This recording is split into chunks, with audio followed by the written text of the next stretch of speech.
প্রথম কথা, কুণাল ঘোষ একজন এস্টাবলিশড জেলখাটা আসামি, অতএব ওর প্রশ্নের জবাব দেওয়ার বাধ্যবাধকতা আমার নেই। হ্যাঁ, অভিষেকবাবু যেভাবে মানুষকে ভুল বুঝিয়েছিলেন দুদিন আগে, উনি বললেন হাইকোর্টের নির্দেশের কারণেই নাকি ওনারা শেখ শাহজাহানকে ধরতে পারছেন না। আবার কালকে যখন হাইকোর্ট বললো এরকম কোনো বাধা নিষেধ ছিলই না, তখন বললে এবার পুলিশ অ্যাক্টিভভাবে শেখ শাহজাহানকে ধরতে। আসলে শেখ শাহজাহানকে তৃণমূল বা পশ্চিমবঙ্গ সরকারের পুলিশ মমতা ব্যানার্জির সহায়তায় ওরাই লুকিয়ে রেখেছে।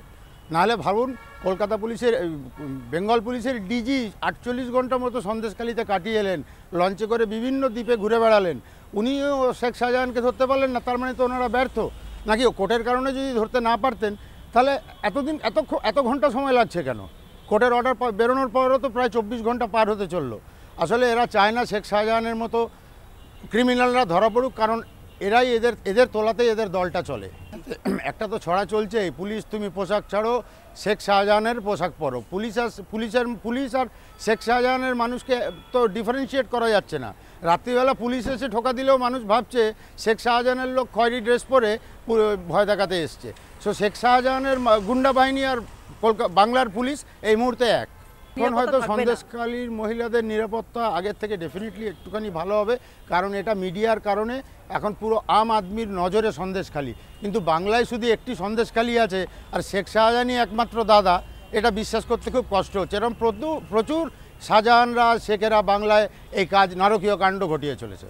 অভিষেকবাবুকে বলতে চাই, যেটা উনি গণবর্জন নাকি গর্জন সভা বলছেন না, ওটা আসলে তৃণমূলের বর্জন সভা। এটাই হয়তো তৃণমূলের শেষ ব্রিগেড করার চেষ্টা। এরপরে ওনাদেরকে আবার সেই ঘরে ফিরে যেতে হবে।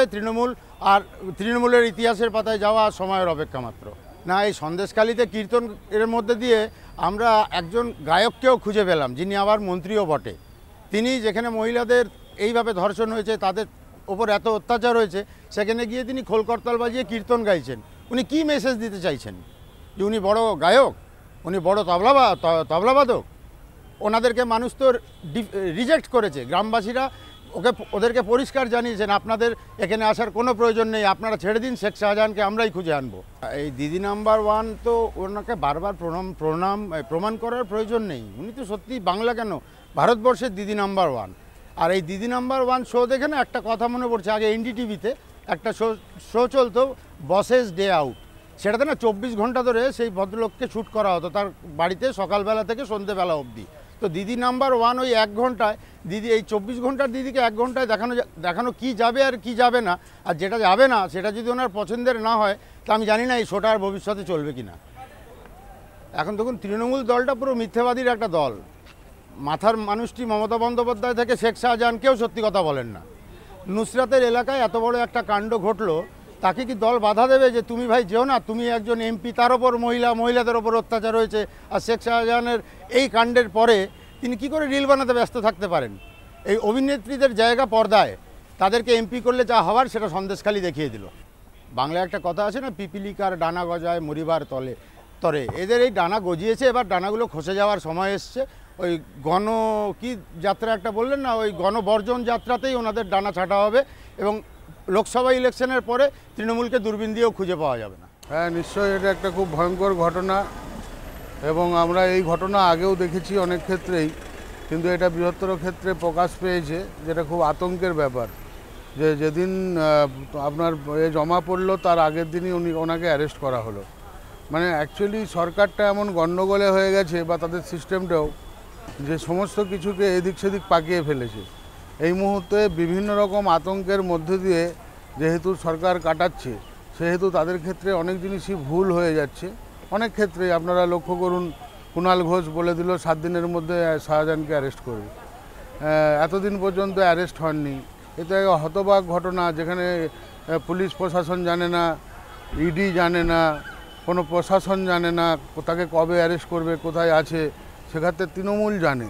এই এক আশ্চর্যজনক ঘটনা বা ব্যাপার। হয়তো সবটাই ওনাদের জানা, সব কিছুই নিজেদের ফ্যামিলির মতো, বা আমরা যেটা বলি একটা কোম্পানির মতো চালাচ্ছেন। এটাই বারবার সেটাই প্রমাণিত হচ্ছে। এটাই সবচেয়ে বড় প্রশ্ন, যেখানে 53 দিন ধরে ওনাকে কোনো ট্রেস পাওয়া যাচ্ছে না, যেখানে আধিকারিক বড় বড় যারা বারবার গিয়েও বুঝতে পারছে না কোথায় আছেন, যেখানে বড় বড় প্রশাসন পুলিশ অফিসাররা জানে না যে কোথায় আছেন শেখ শাহজাহান, সেখানে তৃণমূল কংগ্রেসের মুখপাত্র যার দায়িত্ব আছে প্রচুর বলেই মনে হয়, সব ক্ষেত্রেই ওনাকে দেখা যায় টিভির পর্দায় সংবাদ মাধ্যমের মুখোমুখি হতে। সেখানে দেখলাম হঠাৎ উনি বলে দিচ্ছেন 7 দিনের মধ্যে অ্যারেস্ট হয়ে যাবে। এই আগে বললাম না, ঠিক যেন এদের সব একটা কোম্পানির মতো, সব আগে থেকেই ঠিক হয়ে থাকে যে কখন কি করবে না করবে। হ্যাঁ, একদম ঠিক একটা, এটা পার্টি বলা যায় না, একটা জোকার। এই 13 বছর ধরে পশ্চিমবঙ্গের মাথায় এই সরকার বসে থেকে সারা বাংলার যুব সমাজ থেকে, ছাত্র সমাজ থেকে বাংলার মানুষের যা ক্ষতি করেছে তা অভাবনীয়। স্বাধীনতার পরবর্তীকালে আমাদের দেশে তথা পশ্চিমবাংলাতেও যে বিভিন্ন সরকার রাজ্যে চলেছে, আমার মনে হয় সবচেয়ে কলঙ্কিত পার্টি হচ্ছে তৃণমূল কংগ্রেস।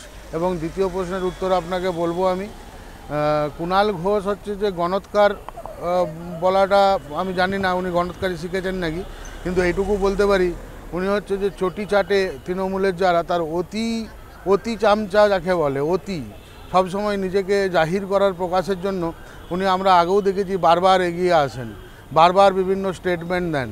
এবং আমরা এটাও দেখেছি এই কুণাল ঘোষ যে 3.5 বছর জেল খেটেছিল এবং যে মমতা সরকার তাকে অকথ্য অত্যাচার করতো নাকি, তিনি নাকি বলতেন যে তাকে সুইসাইড করতে হবে। এমনকি তিনি একথাও বলতেন যে সারদা ঘটনার স্ক্যামের সবচেয়ে সুবিধাভোগী, সবচেয়ে সুযোগ সন্ধানী, সবচেয়ে বেশি যদি কেউ ফায়দা নিয়ে থাকে তিনি হচ্ছেন কালীঘাটে মমতা ব্যানার্জি। যত টাকা নাকি মমতা ব্যানার্জির বাড়িতেও গেছে। এবং আমরা দেখেছি এইসব ঘটনার যখন মুখোমুখি হতেন তিনি, তখন এই মমতা পুলিশ বাহিনী তার গাড়ির মধ্যে বিভিন্ন রকম আওয়াজ করতো যাতে তার কথা সংবাদ মাধ্যমের কাছে স্পষ্টভাবে না আসে। কিন্তু সেই মানুষকেই আমরা আজকে হঠাৎ দেখলাম যে হঠাৎ এত অতি চামচা হয়ে পড়েছে যে লাজ লজ্জা অস্তিত্ব কিচ্ছু নেই। আমার মনে হয় খুব বড় কেলেঙ্কারি আছে ওনার নামে। মনে হয় রাজ্য সরকারের মদতে হয়তো সেটা চেপে রাখার জন্যই সে মনুষ্যত্বকে বর্জন করে আজ এক নির্লজ্জ বেহায়ার মতো এইসব কথাবার্তা বলছেন। এবং হয়তো ওনার কাছে খবর আছে, দলের খবর তো ওনার কাছে থাকতেই পারে। উনি তো তৃণমূল কংগ্রেসকে প্যারালালি দুটো টিমে ভাঙতে চাইছে বলে আমার ব্যক্তিগত মতামত। সন্দেশখালি কোনো বিচ্ছিন্ন ঘটনা নয়, এটা বিভিন্ন সংবাদ মাধ্যমে আমি বারবার বলেছি যে এটা গোটা পশ্চিমবঙ্গের আনাচে কানাচে বিভিন্ন বিধানসভায় যদি আপনাদের মাধ্যমে আরও প্রভাব দেখা যায় তাহলে দেখতে পাবেন সন্দেশখালি কোনো বিচ্ছিন্ন ঘটনা নয়। এরকম অনেক শেখ শাহজাহান দেখবেন পশ্চিমবাংলার কোনায় কোনায় আছে। এরকম বর্বরচিত নরকীয় যে সমস্ত ঘটনা ঘটাচ্ছে পশ্চিমবঙ্গের অনেক জায়গাতেই সেসব ঘটছে।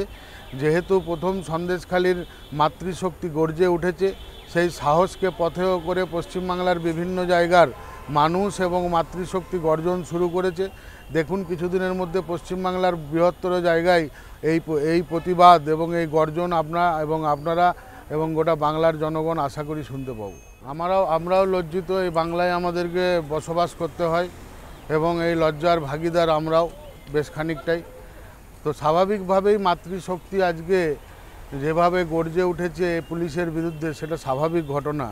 কারণ আজকে এই পুলিশকে আগে একসময় আমরা বলতাম মমতা পুলিশ, কিন্তু এখন তার থেকেও ভালোভাবে বলতে হয় যে এটা পুলিশ এখন দলদাস। পুলিশ তার উর্দি ছেড়ে আমার মনে হয় তৃণমূলের যে ঝান্ডা সেই কালারেরই কিছু ড্রেস কোড পরা উচিত। কারণ পুলিশ আজকে নয়, আমরা বহু আগে দেখেছি যে আরাবুল ইসলাম সহ যে সমস্ত মস্তানরা তৃণমূল কংগ্রেসে রয়েছে তাদেরকে তারা কিভাবে পুলিশকে শাসিয়েছে ওপেন রাস্তায়। এবং আমরা দেখেছি যে পুলিশের কেবিনে ঢুকে সশস্ত্র বাহিনী অত্যাচার করেছে, সেক্ষেত্রে পুলিশ টেবিলের তলায় লুকিয়েছে। আমরা এই ঘটনা তৃণমূল সরকার শাসনে আসার পরেই দেখেছি।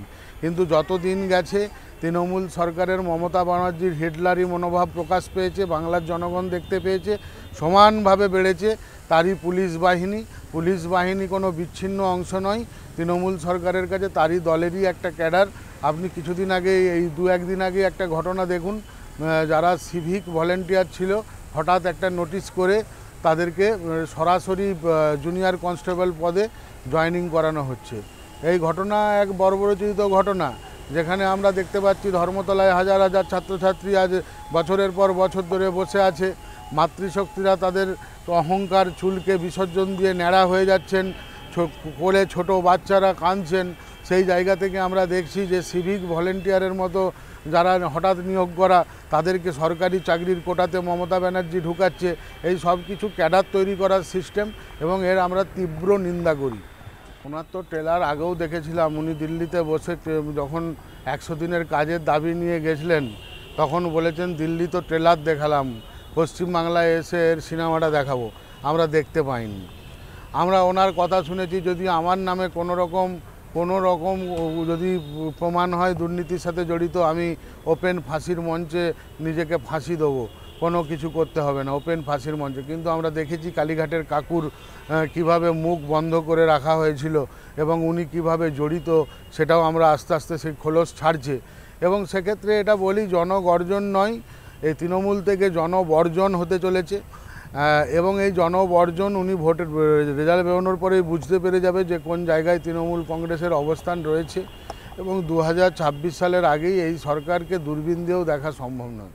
হ্যাঁ, রাজ্য ওনার নেতৃত্ব বারণ করতে পারে, কারণ দীর্ঘ 5 বছরের কোটা তো ওনার পূরণ হয়ে এসেছে, তার মধ্যে তো কোনো কিছু কাজই করেনি। হয়তো জনগণ উত্তপ্ত আছে, একে শেখ শাহজাহান নিয়ে মাথা খারাপ হয়ে যাচ্ছে তৃণমূল কংগ্রেস সহ মমতা ব্যানার্জির, উল্টো দিকে দোসর হিসাবে নুসরত গেলে তাকে নিয়ে যদি আবার এইসব শুরু করে দেয় জনগণ, মাতৃশক্তি, যে যদি দেখবেন জনপ্রতিনিধি সাংসদকেই হয়তো যেভাবে দেখতে পাচ্ছেন আক্রমণ করছে, ছোটা হোনা হচ্ছে তৃণমূল কংগ্রেসের নেতাদেরকে, ঠিক ওনাকেও যদি সেম জিনিস করা হয়, তখন তো লজ্জায় মুখ দেখাতে পারবেন না।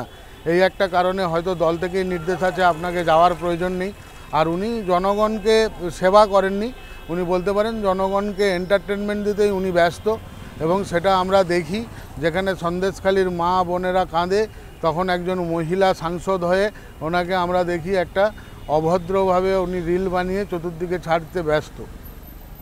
হ্যাঁ, অ্যাকচুয়ালি ঘটনা হচ্ছে নন্দীগ্রামে শুরু, সন্দেশখালীতে শেষ, এটাই বাস্তব ঘটনা। এটা জলের মতো ক্লিয়ার হয়ে গেছে। আরও যত দিন যাবে আপনারাও দেখতে পাবেন যে সন্দেশখালীর ঘটনা কতটা ভয়ঙ্কর, কিভাবে অত্যাচার হয়েছে। এবং বামফ্রন্টরা যাবার সময় সিপিএম যতটা অত্যাচারিত হয়ে উঠেছিলেন, আমার মনে হয় তার থেকেও বেশি দিশাহারা এরা হয়ে গেছে। কারণ শুধু তো সন্দেশখালী ঘটনা নয়, এর সাথে সাথে এনাদের হাফ ডজন মন্ত্রী জেলখানায় বসে রয়েছে। আমরা দেখেছি হাফ ডজন উপরের লিডার তারা জেলে অবস্থান করছে বর্তমানে, এবং কেউ কেউ তার মধ্যে তিহাড় জেলেও আছে। আমরা এও লক্ষ্য করেছি যে তাদের মন্ত্রিসভার গুরুত্বপূর্ণ মন্ত্রীদের বাড়ি থেকে কোটি কোটি টাকা সন্ধান পাওয়া গেছে। এবং আমরা লক্ষ্য করেছি টাকার সাথে সাথে এই গুরুত্বপূর্ণ মন্ত্রীদের অসংখ্য মহিলা বন্ধু, গার্লফ্রেন্ড রেখে ঘনিষ্ঠ অবস্থায় আমরা বিভিন্ন সংবাদ মাধ্যম দ্বারা দেখেছি।